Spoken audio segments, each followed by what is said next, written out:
Super Radio. Sinampa na reklamo sa Department of Justice sa mga opisyal ng Solar para sa Bayan Corporation o yung SPSP o SPSB na pinumunuan po ni Batangas Congressman Leandro Leviste.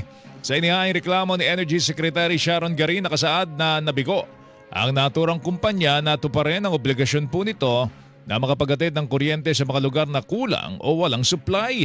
Matatanda na nakakuha po ng 25 taon na prangkisa ang kumpanya noong 2019 para magpatakbo ng solar-powered microgrid. Wala ring record niya na nakakuha pong kumpanya ng kailangang mga permit o nakapag-supply ng kuryente sa nakalipas na halos 7 taon. Diin po ng DOE na kompromiso ang energy security ng bansa dahil po sa kabiguan po ng kumpanya na mag-supply ng kuryente.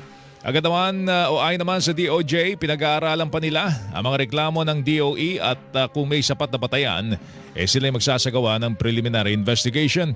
Samantala, sinabi naman ni Leviste na kapansin-pansin na ang pagsasampa ng reklamo sa DOJ ay sabay sa resolusyon ng 5 niyang kasamahang kongresista sa Batangas laban po sa kanya.